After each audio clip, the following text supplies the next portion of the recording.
Submit करवाया। मैं तो बोली कि मैं तो योगी महाराज जी की भक्त हो गई भाई। तो मुझे बहुत अच्छा लगा। अब राम भगवान जी आ चुके हैं वहां पर, उन्होंने स्थापित हो चुके हैं। अब लाहौर में प्रभु लव का बसाया हुआ लाहौर है। हम सबको उस तरफ देखना चाहिए। पीओके देखने की जरूरत नहीं है, उसके लिए 2 जेम्स बॉन्ड हमारे पास हैं। अमित शाह जी हैं और हमारे डॉक्टर एस जयशंकर जी हैं। अजित डोवल जी तो डबल जेम्स बॉन्ड है। तो 3 जेम्स बॉन्ड एक साथ काम कर रहे हैं पीओके के लिए। हमें पाकिस्तान के लाहौर की तरफ देखने की जरूरत है, क्योंकि वो प्रभु लव ने बसाया था। हिंदू में नाजिया की माँ ने नाजिया को बहुत खूबसूरत परवरिश दी है। नाजिया की माँ ने नाजिया को अल कुरान के 30 पारे में लकुम दीनुकुम वलिय दीन पढ़ाया है कि तुम अपने धर्म की इज्जत करो और दूसरों को उसके धर्म की इज्जत करने दो, तुम नहीं उस बीच में आ सकती हो। तो ये मैं जानती हूँ। और भारत को हिंदू राष्ट्र होना ही चाहिए था, जो 76 साल में हो जाना चाहिए था। मुझे लगता है कि बहुत देर हुई, पर चलो देर आए दुरुस्त आए, अच्छा हुआ। और जिस तरह से मैं राम भक्तों के अंदर जो श्रद्धा और आस्था देख रही हूँ, जो खुशियाँ देख रही हूँ, वो खुशी मैं एहसास कर सकती हूँ। क्योंकि 30 दिन रोजा रखने के बाद जब हम ईद मनाते हैं, इतने सारे मतलब सैक्रिफाइसेस के बाद, रमजान क्या होता है, बहुत सारे सैक्रिफाइसेस होते हैं। तो उस सैक्रिफाइस के बाद जब हम ईद मनाते हैं, तो जो चमक हमारे चेहरे पर होती है, उससे भी ज्यादा अच्छी चमक मैं राम भक्तों के ऊपर देख रही हूँ। और कहीं ना कहीं मैं हिंदू धर्म, सनातन धर्म की जीत देख रही हूँ। 9 साल पहले तक मैं भारत के युवाओं को इतना ज्यादा प्योर और प्रो सनातनी मैंने तो नहीं देखा था, और ना ही राष्ट्रभक्त देखा था, ना ही राम भक्त देखा था। वो तो धन हो मोदी जी का और योगी जी का, जो भारत के 120 करोड़ से ऊपर सनातनियों की नींद उन्होंने खोलवाई है। उन्होंने जगाया है उनको, उन्होंने एहसास दिलाया है कि ये जो भूमि है, ये जो राष्ट्र है, ये हमारी माता है।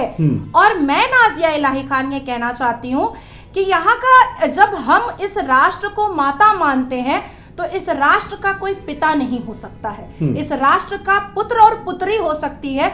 तो जिसने भी फादर ऑफ नेशन बोला है, उस पर भी जरूर कुछ ना कुछ नजर डालनी चाहिए। दूसरी बात मैं कहना चाहूंगी कि सनातनियों के साथ साथ नाजिया इलाही खान की भी मनोकामना पूरी हुई, मन्नतें पूरी हुई। मैंने बहुत मन्नत मांगी हुई थी जब सुप्रीम कोर्ट में याचिका बार आगे पीछे हो रहा था, और जब 441 श्लोक ट्रांसलेट करने के लिए एक मुस्लिम जस्टिस ने कहा था, तब मुझे भी ऐसा लगा था कि 441 श्लोक का मतलब होता है 1.5 लाख से ऊपर पन्ने, और उसको ट्रांसलेट करने का मतलब होता है कि ये जज फिर ट्रांसफर हो जाएंगे और फिर कहीं ना कहीं जो जजमेंट है वो रुक जाएगा।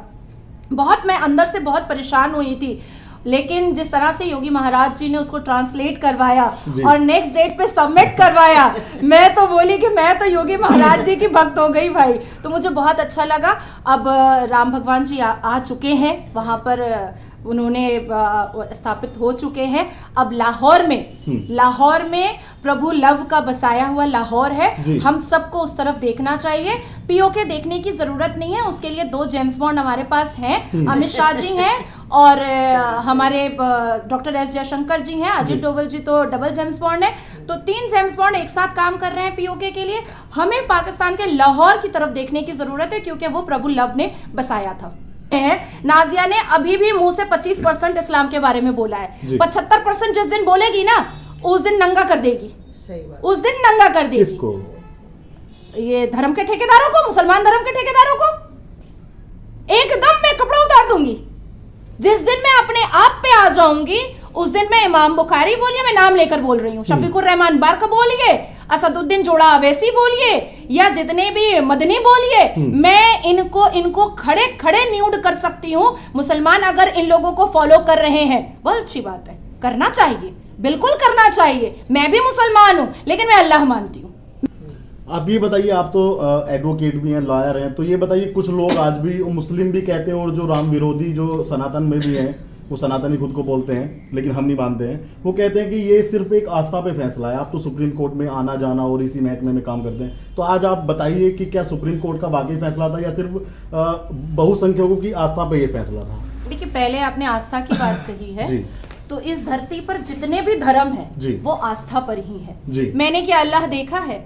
नहीं, मैंने क्या प्रॉफिट मोहम्मद सल्लल्लाहु अलैहि वसल्लम को देखा है? बिल्कुल नहीं। मैंने क्या खलीफाओं को देखा है? नहीं। मैंने क्या उनको सुना है? अपने कान से सुना है? नहीं। उनके शब्दों को मैंने सुना है? नहीं। तो हमारा धर्म भी तो आस्था पर है, और उस आस्था के धर्म को लेकर के ना जाने कितने लारा भाषमी, ना जाने कितने आफ्ताब ने, ना जाने कितने नासिर खान ने सूझा है। तो मैं तो बहुत धन्य हूँ कि मेरे सनातनी भाई ये नहीं करते हैं। आज नाजिया एक साध्वी के घर में है, मेरी तो बोटी नहीं हुई, फ्रिज में तो नहीं गई, फूलों से मेरा स्वागत हुआ है, चंदन टीका से स्वागत हुआ है, फूल के माला से स्वागत हुई है, और गरम गरम आलू के पराठे खिलाए गए हैं भूखी नाजिया को। तो अब आप सोचे कि ये जो फर्क है ना, ये साफ तरीके से समझ में आ रहा है। अब मैं आपको लीगल बात बता देना चाहती हूँ। 2 decade legal battle fight all India Muslim personal law board ने अरबों रुपए खर्च कर करके लड़ा। हम सब जानते हैं कि ये पैसे कहां से आ रहे हैं। जी। हाँ, आप ही सनातनियों को बेवकूफ बना करके आ रहे हैं, आप ही सनातनियों को बेवकूफ बना करके आ रहे हैं। नाजिया को 8 महीने से लोग बहुत ज्यादा सुन रहे हैं। नाजिया ने अभी भी मुंह से 25% इस्लाम के बारे में बोला है। 75% जिस दिन बोलेगी ना, उस दिन नंगा कर देगी। सही बात। उस दिन नंगा कर देगी। किसको? ये धर्म के ठेकेदारों को, मुसलमान धर्म के ठेकेदारों को एकदम मैं कपड़ा उतार दूंगी। जिस दिन मैं अपने आप पे आ जाऊंगी, उस दिन मैं इमाम बुखारी बोलिए, मैं नाम लेकर बोल रही हूँ, शफीकुर रहमान बर्क बोलिए, असदुद्दीन जोड़ा अवैसी बोलिए, या जितने भी मदनी बोलिए, मैं इनको खड़े खड़े न्यूड कर सकती हूँ। मुसलमान अगर इन लोगों को फॉलो कर रहे हैं, बहुत अच्छी बात है, करना चाहिए, बिल्कुल करना चाहिए। मैं भी मुसलमान हूँ, लेकिन मैं अल्लाह मानती हूँ। असदुद्दीन अवैसी बैरिस्टर है, कितने मुसलमान लड़कों को उन्होंने बैरिस्टर बनाया। चलो उनको तो वो तो साफ लफ्जों में बताते हैं कि मुसलमान औरतों से उनको नफरत है, ठीक है, नफरत रखिए भैया, लेकिन मर्दों, मुसलमान लड़कों को, युवाओं को आपने कितना शिक्षा की तरफ रागिब किया, वो बता दीजिए आप मुझे। क्या बता सकते हैं असदुद्दीन अवैसी? वो तो कहते हैं कि मेरी यूनिवर्सिटी में कितने गरीब दाढ़ी के अंदर आतंकी तो हम बर्दाश्त नहीं करेंगे, हम तो नहीं बर्दाश्त करेंगे। दाढ़ी रखिए भैया, सर पे टोपी भी रखिए, लेकिन अफजल गुरु नहीं बनने देंगे, हाफिज सईद नहीं बनने देंगे, अजमल खसब नहीं बनने देंगे। दाढ़ी रखिए, टोपी रखिए, पजामा उटंगा पहनिए, सब कुछ करिए, लेकिन हाफिज सईद का स्लीपर सेल भारत की धरती पर मेरे जैसी पुत्री भारत की बर्दाश्त नहीं कर पाएगी। आप इतना खुल के बोलती हैं, आप सोशल मीडिया पे इतनी आपकी वीडियो हैं, और टीवी चैनल पे भी आप बैठती हैं, आप टीका लगा के बैठी हैं, और मौलानाओं को भी खुला चेतावनी, कोई डर कभी फतवे का बचपन से आज तक? इतनी आप तो प्रोफेशन में भी आ चुकी हैं। मुझे लगता है कि मैं कोई अपराध तो नहीं कर रही हूँ। नासिर खान ने बलात्कार किया, कितने मुसलमानों ने उसको बॉयकॉट किया। उसकी शादी में बिरयानी खाने गया था मुसलमान लोग, शेरवानी पहन करके, बनारसी साड़ी पहन करके, और बलात्कारी की शादी में कंवारी बेटियों को भी लेके गया था, ठीक है। हलाला के नाम पर पूरे सनातनियों को बेवकूफ बनाया गया कि हलाला आप लोगों को बताया ही नहीं गया। हिजाब पहना करके प्रोस्टिट्यूशन हलाला के नाम पर हो रहा था। अब हलाल पे आ जाते हैं। आप लोग झाड़ू भी हलाल सर्टिफिकेशन वाला खरीद रहे थे, आप भी, आप भगवान राम के भक्त हैं, पर आप भी खरीद रहे थे। पॉट साफ, पॉटी में हगने वाला जो पॉट होता है ना, उसके हलाल वाला, और पैसा किसके पास जा रहा था? यही मुसलमानों के पास जा रहा था, जो किसके लिए लड़ाई लड़ता है कोर्ट के अंदर, जो मुजरिमों के लिए लड़ाई लड़ता है कोर्ट के अंदर। तो मैं ये सब तो कोई अन्याय वाला काम नहीं कर रही हूँ, मैं कोई बेहुदा काम तो नहीं कर रही हूँ। पूरे भारत के मैं मर्दों से पूछना चाहती हूँ कि कभी नाजिया को किसी के हाथ में हाथ डाले हुए देखा गया है?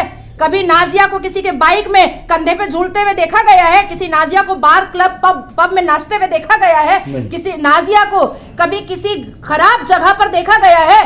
जबान खींच के अंगूठे में बांध दूं मैं। नाजिया की माँ ने नाजिया को बहुत खूबसूरत परवरिश दी है।